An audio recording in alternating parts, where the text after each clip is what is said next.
Hey guys, and welcome back to another episode of Food School Smarter, Stronger, Leaner podcast on a mission to change the way the world eats.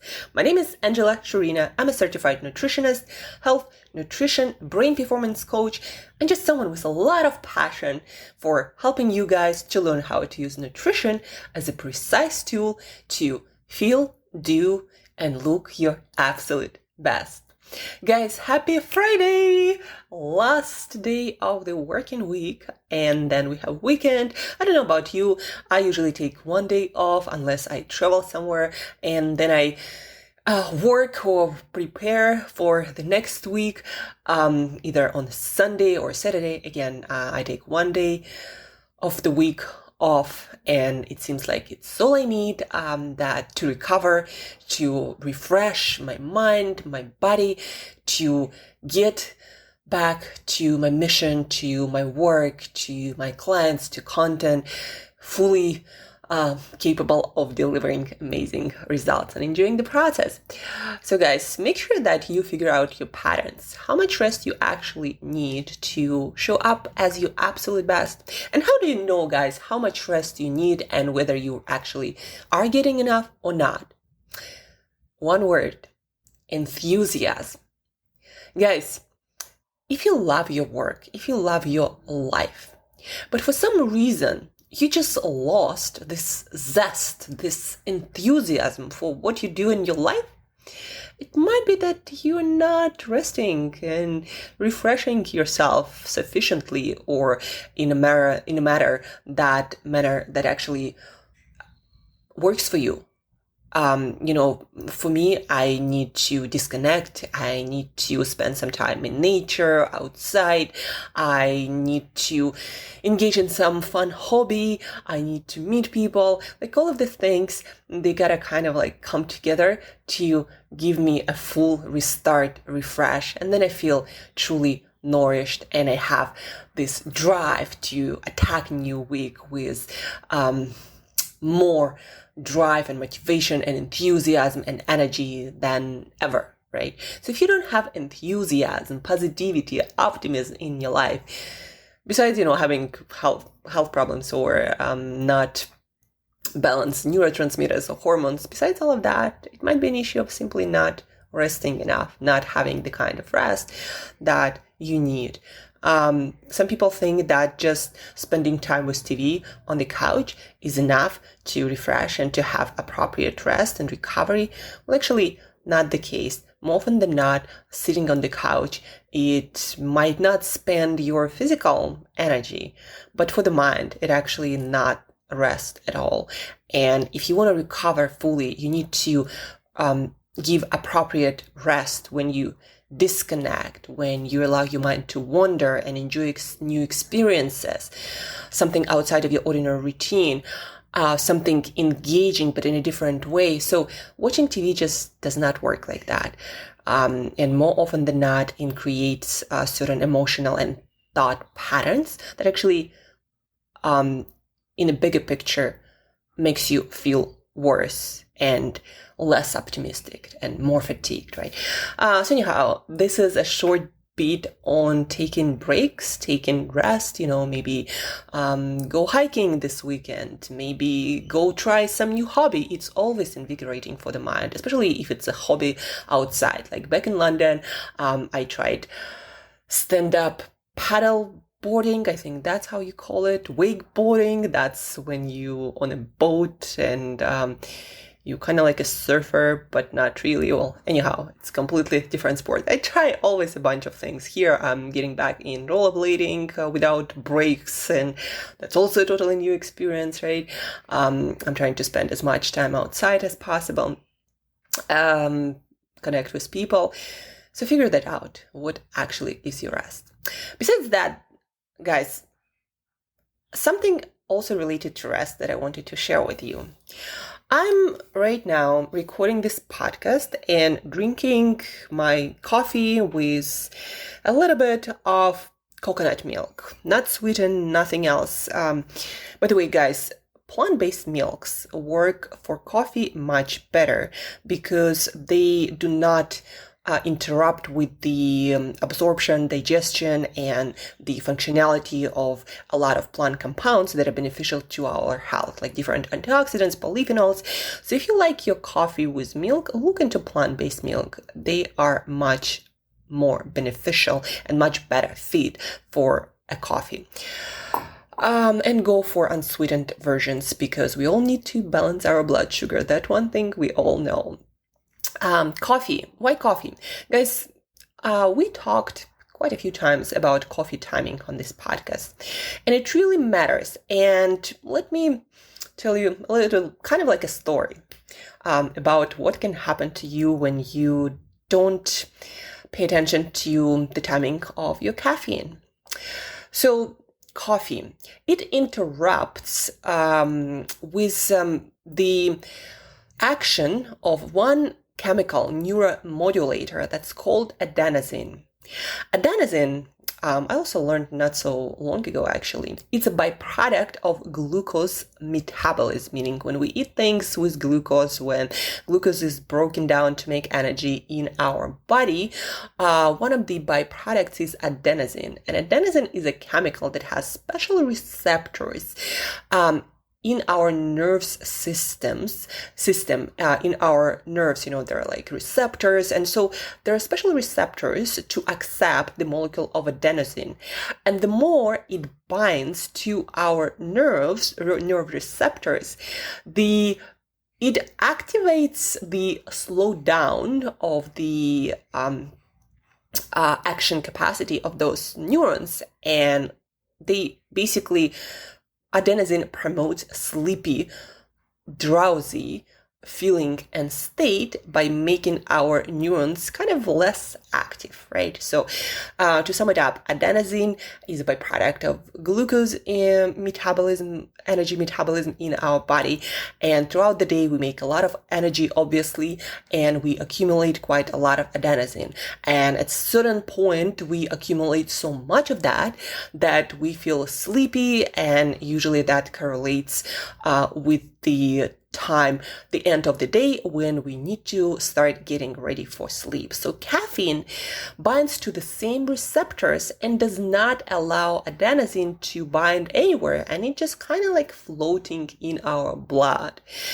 The more caffeine we consume during the day, obviously, the less receptors are available for adenosine. And also it seems that caffeine stimulates the production of that, even more that production of adenosine. So we have more and more of it in the blood. If we drink caffeine later in the day, so adenosine doesn't really have, again, enough receptors to promote this feeling of drowsiness, of sleepiness, and so we might not really feel that sleepy when we consume a lot of caffeine. We might not be able to fall asleep. Some people say, but I can fall asleep. But the thing is, more often than not, you would have in your blood a lot more adenosine because you drink too much caffeine. Good amount, they say 2-3 cups, average to small cups, and not like, again, Starbucks venti with horse dose of caffeine. More like, brewed coffee, average, regular, smaller cup, like 2-3 of those earlier in the day is a normal, what's considered to be normal amount that doesn't interrupt with your sleep cycle that much. So let's get back to our story. So you drink a lot of caffeine. Let's take Dave drinks a lot of caffeine throughout the day and even later in the day, meaning after 2 p.m. and Dave goes to bed usually around 10-11 p.m.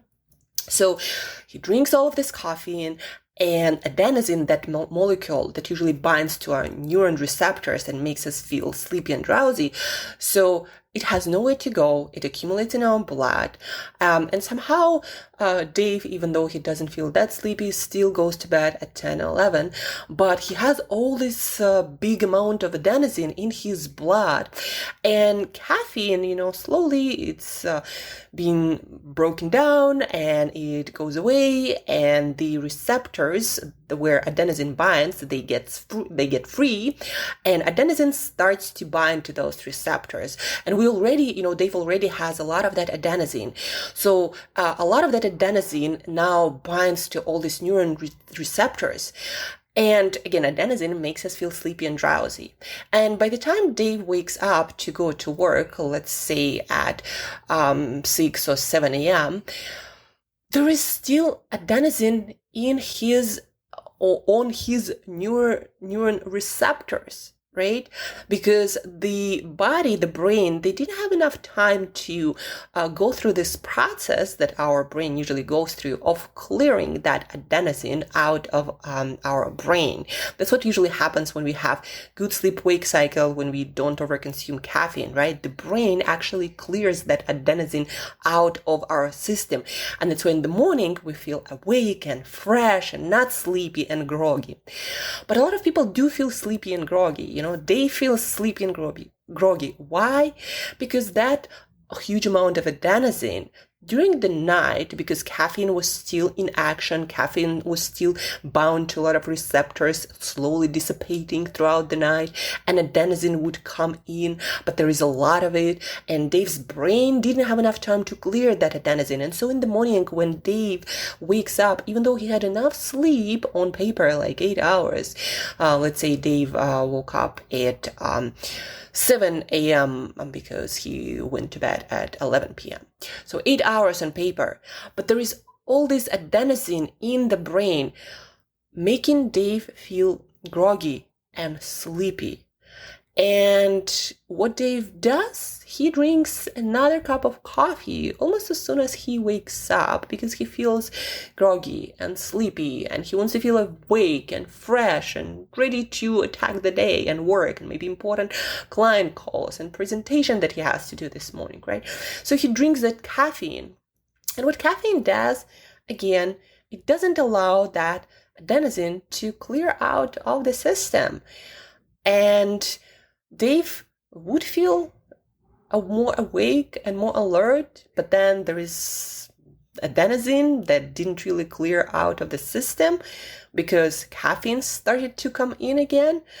And then in a couple of hours, Dave would feel sleepy again. Maybe not in a couple of hours, maybe a little bit longer, because then caffeine part of it would be again metabolized, and it will free up some adenosine receptors, and the body would start working on clearing out that adenosine, but there is some in the brain still, and they would crash and drink more caffeine, and then crash and drink more caffeine, because that adenosine and caffeine balance, it's now completely out of balance. And at night, Dave would feel again like he needs more coffee, and that will disrupt adenosine clearance and caffeine breakdown, and also sleep quality is going to be compromised. Is not all the stages of sleep, non-REM, REM, deep sleep, they're just not going to be functioning the way they're supposed to be functioning and the way they're supposed to be structured. So the whole quality of sleep is not going to be the same. And then in the morning, Dave wakes up again and he feels groggy and sleepy, and the cycle continues. And also your productivity, like your alertness, your focus, your mental energy, enthusiasm, optimism, all of that is just not going to be that sharp, that on point. And plus, your adrenal glands would probably be producing more adrenaline than they should, increasing your stress levels, because that's what caffeine does. It makes certain glands in your body produce more adrenaline, increasing your stress levels. That is long-term not a great idea to always making your adrenal glands produce adrenaline over and over and over again. That's how you get adrenal glands fatigue, and you start feeling fatigued all the time. Plus your blood sugar is probably more elevated than it should be. And if Dave consumes on top of that some sugary stuff, that doesn't help, because that will give a boost of energy, but then an adrenaline also will bring that blood sugar even more up, combined effect with that sugary stuff, but then your blood sugar will fall all the way down, and also probably caffeine adenosine balance not gonna help with that. So you're really gonna crash hard and reach out for another sweet and caffeinated pair to make yourself well functioning. And here we go, blood sugar roller coaster, adrenaline roller coaster, adenosine and caffeine roller coaster, disrupted sleep. And that's a good quote unquote setup for a health, energy, hormonal disaster, right? So here's a little story for you guys. And what do? Well, a couple of things you can do. First, stop drinking your caffeine 12 hours before your bedtime and start making the dose of your caffeine less, especially if you've been drinking a lot of it. 1 cup of coffee, average size, is probably a good idea. What else? When you feel sleepy, eat something with protein, with fiber, with carbohydrates that are long-lasting, like in beans and lentils. Those are really great sources of carbohydrates that will help your body to keep your blood sugar stable. What else? Use breathing to make yourself more alert and focused instead of energy drinks or caffeine. What kind of breathing? We already talked about it a lot on this podcast, hyperventilation with breath holds at the end. So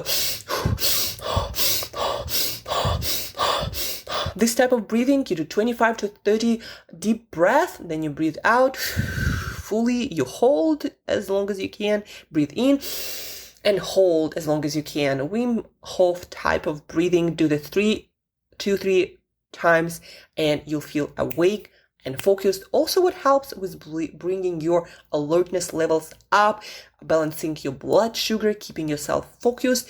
What helps is movement. Do a few burpees, a few squats that will stimulate your blood sugar, your blood oxygenation. All of these good things will probably bring up some adrenaline in your blood, but in a more balanced fashion, right? So move throughout the day. That will also help you to stay more awake, alert, focused without caffeine. So breathing, movement, and stay in a brightly lit environment. So don't choose some dungeons because that actually decreases your alertness and focus and feeling of being awake, right? So work outside, at least by brightly lit source, big windows or glass doors, or maybe have some sort of light box or light solution that imitates natural light outside, really bright, maybe some LED light, but natural light always works better. Do all these things, movement, breathing, eating long-lasting carbohydrates with a lot of fiber plus some protein and some fat, work in a brightly lit environment, especially natural light works the best for that. And gradually your cycle of caffeine, adenosine, and adrenaline and blood glucose will get back to more or less normal state. Even though, the first day is probably going to be the hardest rebuilding the habits, but then also not really feeling that great. But that matters, guys. So caffeine timing really matters. So before next time you reach out for some cup of coffee and it's later in the day, think about what kind of cycle you are about to create. And once you create the cycle, it becomes harder to break that with the broken cycle of sleep, of energy, of blood sugar, of stress and adrenaline, right? So before you engage in any behavior like that, think about that. Is it really worth it? Is something you're about to do really that important? And can you use other tools like breathing, like movement, like light, right? So think about it. Think deeper and drink your caffeine at the appropriate times. Again, best no later than 12 hours before your bedtime. Manage your caffeine, maybe a couple of cups, average to small cups of coffee, and that's it for the day. And if you have any questions about that, guys, please do let me know. Drink your caffeine by science, by neuroscience. Have an amazing weekend. Organize something, schedule something that is different. that will or has the potential to really refresh you mentally and physically. Share this episode with other people who might be on a caffeine adenosine, adrenaline and blood sugar roller coaster. Share this, guys, because you can really change someone's life and health. So share, reach out with questions, drink your caffeine by science, and till next time, as usual, eat better daily.